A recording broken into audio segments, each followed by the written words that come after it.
Welcome to SPRT family kitchen. ఈరోజు మనం చేసుకునిపోయే recipe వచ్చి మరి బొబ్బరి చిక్కుడు అంటారు. ఇది చాలా చాలా అద్భుతంగా ఉంటుంది, చాలా ఆరోగ్యకరం కూడా. మనకి సీజన్ బట్టి దొరుకుతుంది ఈ కూరగాయ. మనం చాలా మంచిది, చాలా బాగుంటుంది. మీరు ఒక్కసారి ట్రై చేయండి.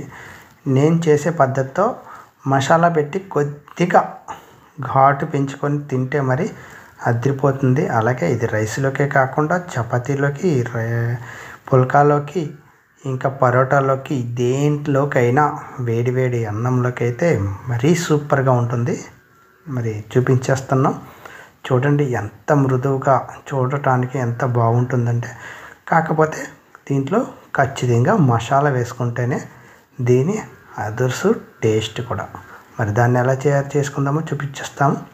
ముందుగా మనకు ఒక 1/2 kg బొబ్బరి చిక్కుడు చూడండి. ఇవి మీ అందరికీ తెలుస్తూ ఉంటుంది, ప్రాంతాన్ని బట్టి దీన్ని ఒక్కొక్క విధంగా అంటారు. అయితే మన దగ్గర బొబ్బరి చిక్కుడు అంటారు. దాన్ని అలా ఈనెలు లేకుండా అలా చేత్తో విరుచుకొని ఆ ఈనెల్లాగా జాగ్రత్తగా చిన్న చిన్న తాడులా వాటన్నిటిని కూడా తీసేసి శుభ్రంగా అలా ముక్కలు చేసి పెట్టుకొని దాంట్లో వాటర్ వేసుకొని శుభ్రంగా వాష్ చేసి పెట్టుకోండి. ఒక 2-3 సార్లు వాష్ చేసి పెట్టుకొని దాన్ని పక్కకి అవసరమైతే కొద్దిగా సాల్ట్ కూడా వేసుకొని, సాల్ట్ వేసుకుంటే మనకి ఒకవేళ ఎవరైనా కెమికల్స్ ఏదైనా కొట్టినా వాటిని నిల్వించడానికి అవన్నీ కూడా సాల్ట్ ద్వారా మనకి డివైడ్ చేయబడుతుంది. అవన్నిటినీ కూడా ఒక ప్లేట్లోకి తీసుకోండి. ఈ ముక్కలన్నిటిని తీసుకొని మనం ఇంకా ప్రిపేర్ చేసుకోవడానికి కూరలోకి వెళ్ళిపోదాం. అయితే ముందుగా దీన్ని మనం స్టవ్ మీద ప్రిపేర్ చేస్తున్నాం. ఈ స్టవ్ వెలిగించేసాము. స్టవ్ పైన మనం కుక్కర్ కూడా పెట్టేసాం. దాంట్లో ఆయిల్ కూడా పోసేసుకుంటున్నాం. చూడండి, ఆయిల్ ఒక్క 4 టేబుల్ స్పూన్స్ ఆయిల్ వేసుకోండి. అంటే 1/2 kg మన బొబ్బరి చిక్కులకి.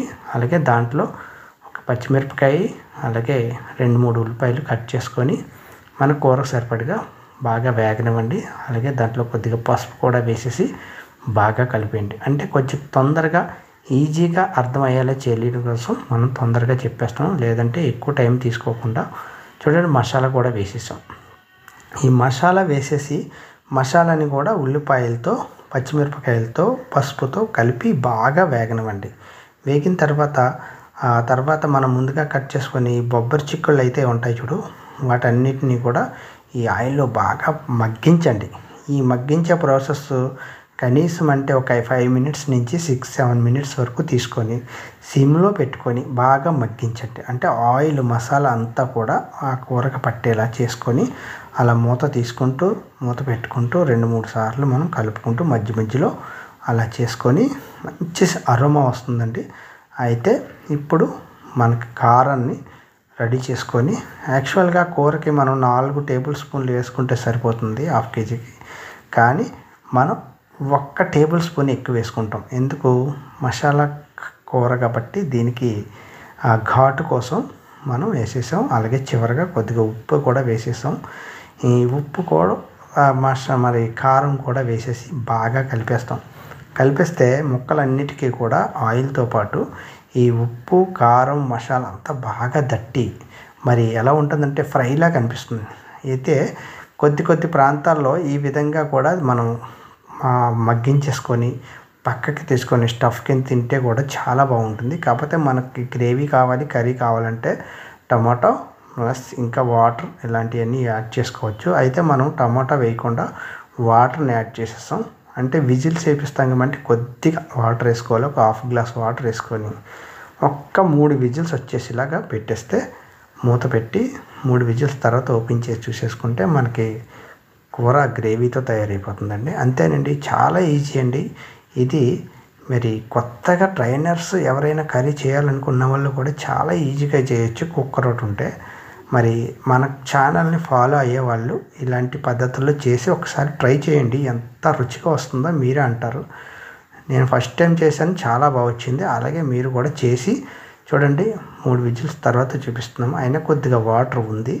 అయితే వాటర్ కావాలి, ఇలా పులుసులాగా తినాలనుకున్న వాళ్ళు అలా కొద్దిగా ఉప్పు, కారం చెక్ చేసేసుకొని ఉడికిందో లేదో ముక్క చూసేసుకొని దించేసుకొని తినేయచ్చు. కానీ ఇంకా కొంచెం ఫ్రైలా కావాలి, ఇంకా కొంచెం గట్టిగా కావాలనుకునే వాళ్ళు మరొక 5 నిమిషాలు వాటర్ అంతా మగ్గేలా ఉంచేసుకుంటే సరిపోద్ది.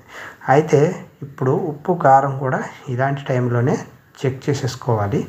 ఎందుకంటే మరి ఈ టైంలో వేసుకోలేకపోతే తర్వాత వేసుకోవడానికి ఇబ్బందిగా అనిపిస్తుంది.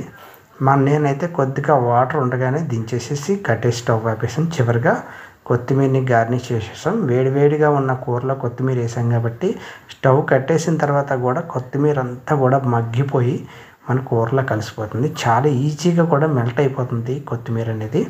అంతేనండి, చాలా చాలా సింపుల్గా ఎంతో ఈజీగా ఉండే మన ఈ బొబ్బరి చిక్కుడు